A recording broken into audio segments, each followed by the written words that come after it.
I am a 32 years old female, and I was raised Mormon, but I'm not now, nor do I follow any other religion. My mom is still very much in the cult. As such, she has the typical Mormon mindset regarding gender roles and all that bullshit. Granted, I still think she'd be this way without her religion, though maybe not as bad. We get along splendidly, except when the topic of her religion comes up, which doesn't often. She's visiting right now. I don't see her in person much, but she came down for my birthday. It's also important to note that I have 2 sons. My 5-year-old has a mohawk. My 3-year-old has shaggy, shoulder-length hair. He's never had a haircut for a multitude of reasons, none of which would even be asked if he were a girl.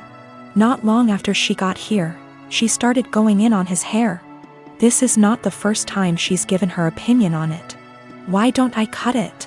Don't I want to prevent him from being bullied? Or from people thinking he's a girl? Because he hasn't asked and I want it to be his choice. Because he acts like I'm murdering him when I brush his teeth and hair. Because he also flails around like he's having an exorcism, so imagine that with a pair of scissors.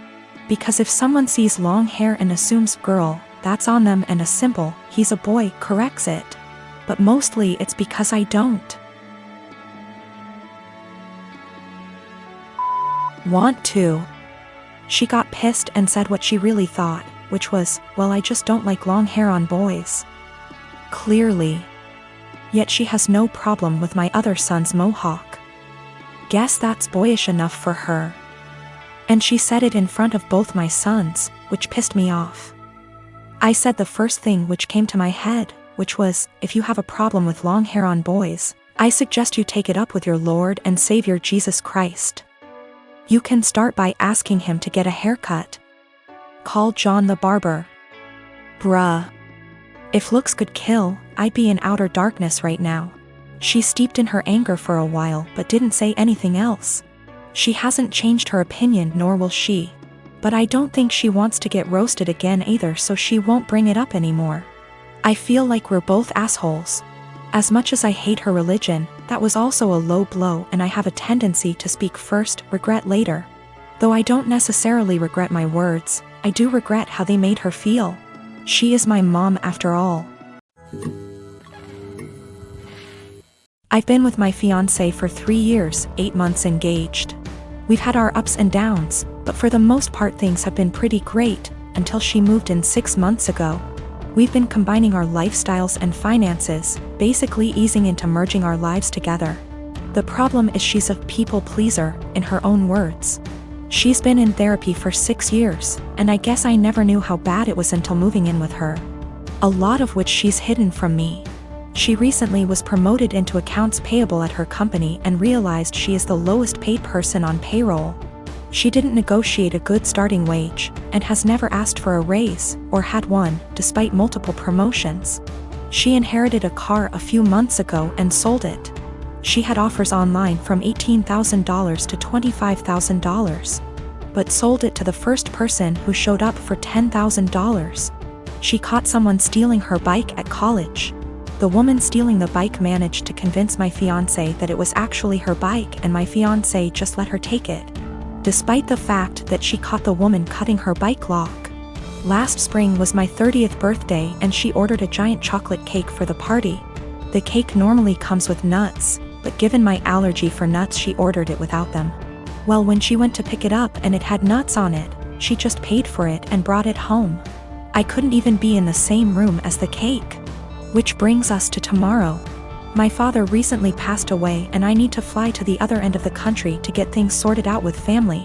Attend the funeral, etc.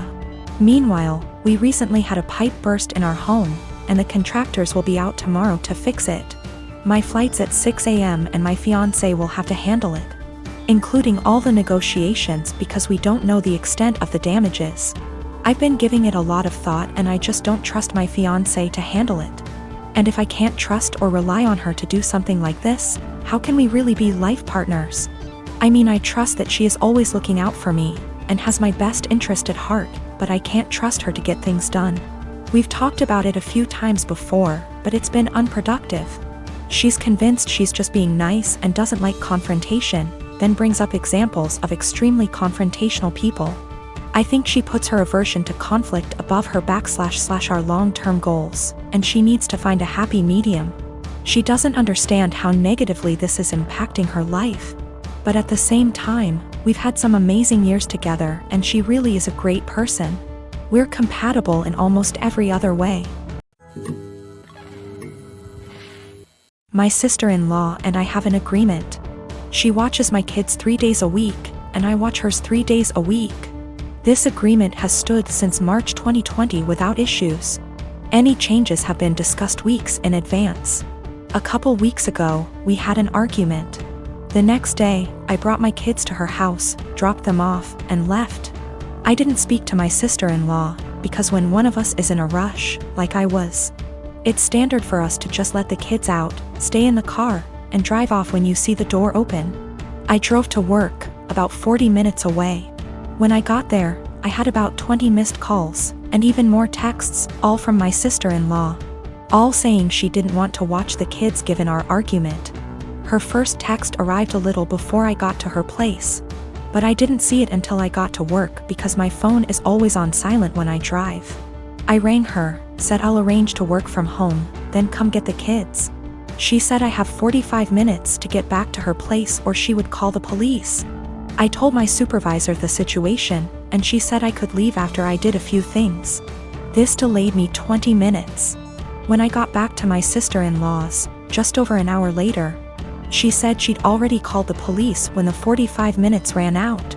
I then had to stick around long enough to tell the officer that I didn't abandon my children, there was just a communication issue. Sister-in-law and I had another shouting match later over this. I arranged other childcare for my kids and I've been mostly ignoring her since. However, she reached out and apologized, and has asked if I'd be willing to go back to the old childcare arrangement. I work with kids. If I got child abandonment on my record, I would never work in my field again, which she knew. And her calling the police was a massive overreaction, so if she needs a babysitter she can go whistle for all I care. She said that if I checked my phone, talked to her that morning, or came back when I was supposed to, she would not have needed to call the police, and I did this to myself. As she gave me a warning with that first text, and I could have checked my phone or spoken to her directly when I got to her place. All of which she says she would have done if she were in my position, given that we'd argued the night before. I've told her that if she thinks I'm babysitting for her, she's delusional, and she's on her own. Because of my refusal, it's looking like she may have to quit her job because my brother and her would pay more for a babysitter than they would earn from her working. My mother and brother have both called me an arsehole because there were no consequences to her calling the police, and that while she overreacted, she's apologized, so if I really forgive her, I'll let us move on. This income loss would also mean that she, my brother, and my niece and nephew might need to move somewhere cheaper. That my brother might have to take on extra hours at work. And in an extreme scenario they may even be completely unable to live independently, meaning they'd have to move in with her parents, who live several hours away. I am a 30-year-old male, and I got married 2 weeks ago. I was married before but it ended after I found out that my older brother Thomas, 34 years old, got involved with my first wife. It was devastating because we were close and had a great relationship. I also helped him so much while he was struggling, and seeing how he repaid me hurts to this very day. I stopped talking to him and Mom and Dad forced me to keep it a secret, and because I was too weak to argue with them, I just kept my own distance. Then I met my now wife. My family loved and embraced her as their own. Mom and Dad treat her like a queen, which helped repair and solidified my relationship with them. However, as the wedding was approaching they told me they expected me to invite Thomas. I of course refused, but they kept guilting me about what the relatives and other guests would think and say when they don't see Thomas there. I fought with them about it till the day of the wedding. Turned out they'd invited him behind my back, but I found out and stopped them in time. They came to the wedding looking pissed, asking what we were going to tell people when they ask about Thomas. I told them I'd take care of it. And what I did was take a moment while everyone was paying attention, grabbed the mic and flat out announced this and said, "The reason I didn't invite Thomas to my wedding is because I was worried he'd steal my now wife just like he stole the first one." I said it playfully to not make it sound so tense, but most of the guests looked shocked and started mumbling. Then it went awkwardly quiet for a moment. Then we moved on, but I saw Mom and Dad walk out while looking at me grudgingly. Later, they started lashing out about how I just exposed Thomas and caused him to be shunned by the family in the most hideous of ways.